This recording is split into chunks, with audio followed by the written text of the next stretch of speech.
A very warm welcome to AD4TV Radio Weekly Review, coming to you live from Abuja, Nigeria's federal capital. I am MERCIFUL, AJINOMOH. Street vending has become the source of livelihood for some Nigerians, both old and young, who have been unable to secure any veritable source of livelihood. Regardless of their contribution to the economy, hawkers in Abuja, Nigeria are always at the mercy of the Abuja Environmental Protection Board officials who chase them off the streets and confiscate their product and items. Some Nigerians who spoke to our correspondent are of the opinion that employment opportunities should be provided by the government to people so as to reduce the spate of street hawking in the city center. It's a means of survival. If government do not want people to hawk in Abuja, they should make provision. Create employment. Unemployment is too much. What is precipitating the hawking in the FCT as well as other urban centers in this country is lack of jobs. I believe for the youth trying to take themselves off crime, another way of trying to make ends meet is just to hawk. Knowing Abuja as it is, very expensive city. Shops are very expensive, things are very expensive, practically everything is expensive. Because if you ask some of them, do you like to continue doing this business? They will tell you no, but because of the hardship.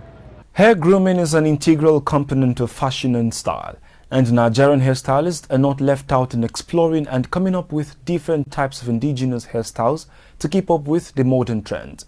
Nigerians like braided hairstyles, but they are not the only one in the continent who appreciate what it adds to a look. In fact, people in the Caribbean, America and Europe have also embraced braiding by both men and women. Our correspondent spoke to a hairstylist in this, and this is what she has to say. We call this hair now box braid. You can see it is big. And other ones, we have so many of them here, they have different names. This one is C-curve, under Bob Marley. This one is big braid with closure. See the closure, this is the closure. Very nice, people like it so much. Okay, like this one, we sell this one 10,000. You can make this in a day. Formal education is the acquisition of knowledge, skills, values, beliefs and habits by trained teachers in a systematic way within a school.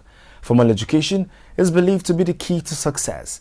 It is considered to be the largest investment a country's government can offer its citizens.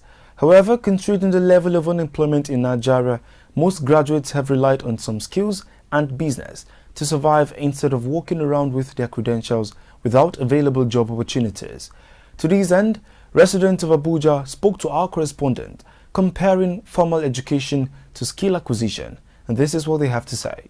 To me, I would say you can't do without both. The truth is, you can't be a good businessman without education, because some part of education has to do with some level of business also, and some part of business also has to do with some level of education. There is no way we can develop without acquiring education. If you send your child to school, your child will acquire knowledge. With that knowledge, if he happens to enter into business, he will be able to make it, because he will combine that knowledge with the business environment and make it. The Minister of Women Affairs, Nigeria, PAULINE TALLEN, last Friday in Abuja, Nigeria, restated her commitment to ending all forms of gender discrimination and social justice for all Nigerian women and girls. The minister stated this while flagging off activities in commemoration of the 2020 International Women's Day in Abuja, Nigeria. She emphasized the ministry's will to upscale ongoing advocacy strategies with all relevant partners to ensure that women and children issues are not left out of the agenda of the Nigerian government. The United Nations Women Nigeria Country Director, Comfort Lamti, who was also present at the event, stated that the International Women's Day is an opportunity for countries to reflect and acknowledge areas where achievements were made in women and girls' rights struggles and know the existing gaps in this respect, as well as improving areas that need action. As the years go by, we see a renewed commitment by various governments in Nigeria to redress the persistent disparity in participation of men and women in decision-making positions at all levels of the Nigerian society and other aspects of national development. It is therefore a pivotal year for the accelerated realization of gender equality and the empowerment of all women and girls everywhere. This means that we must redouble our efforts and commitment to implement the gender agenda. You're watching AD4TV Radio Weekly Review. We'll go on a short break now. Up next, Nigerian Muslim cleric urges Nigerians to shun begging for alms. Nigerians frown at child neglect. More stories on return this day. Hello guys! Ladies, we're talking girl code. We're giving you the hottest, spiciest, sizzling entertainment gist. If you're not watching leisure sports, you're boring. What are you waiting for? It's fun, it's juicy, it's the hottest entertainment show on screen.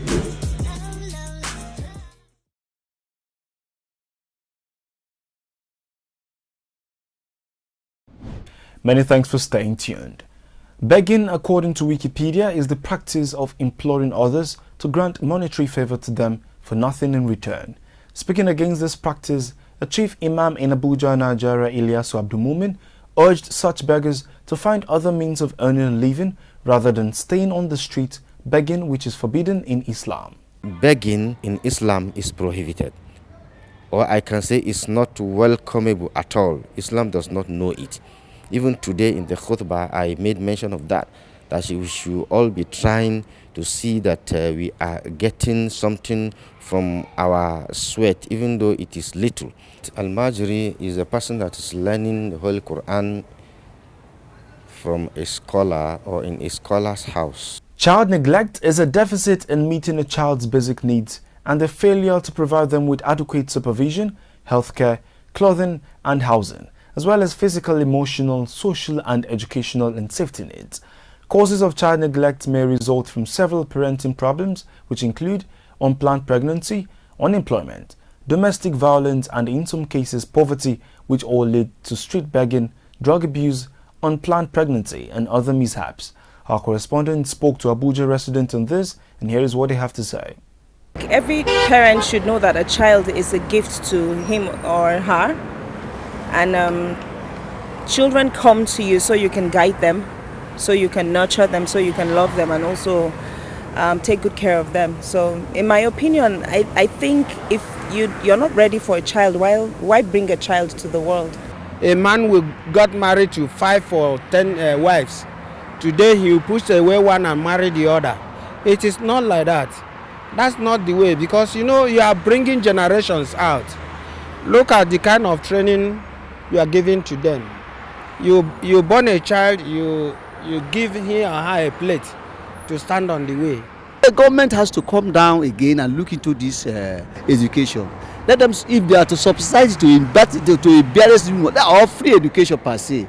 If they cannot go to free education, subsidize to a very barest minimum that a parent, a most wretched parent in this country can be able to afford.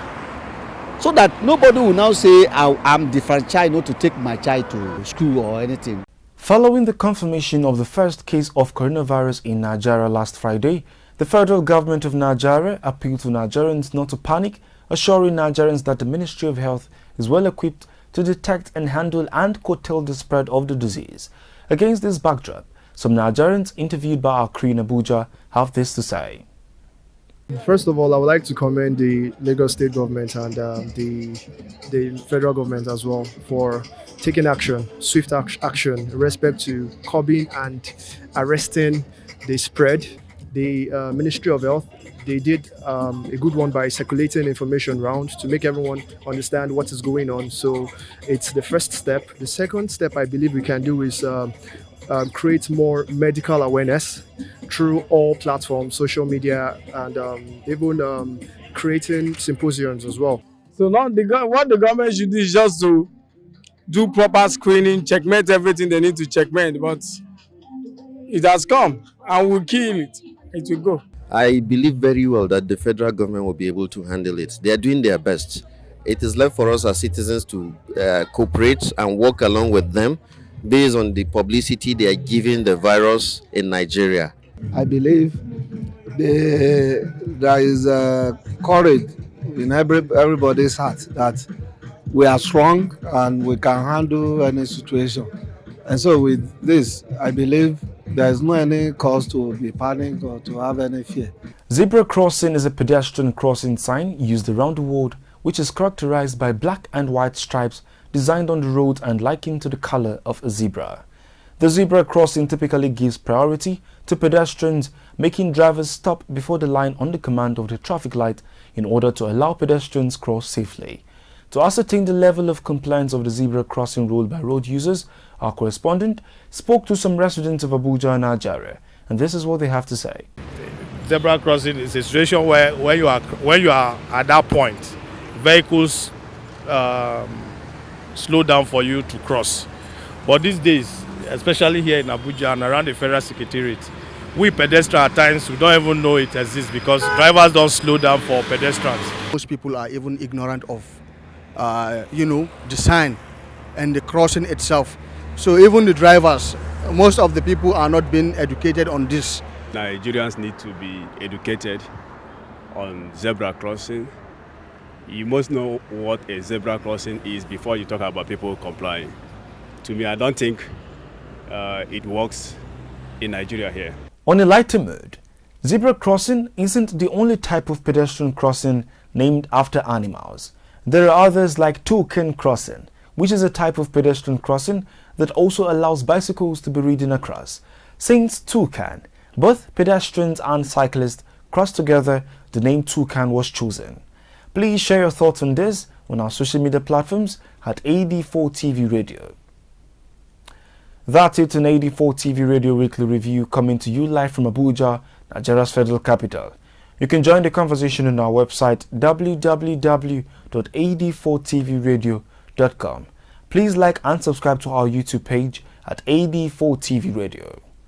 Follow us on our social media handles at AD4TV Radio on Twitter, Facebook, LinkedIn and Instagram. Many thanks for watching. I am MERCIFUL. AJINOMOH.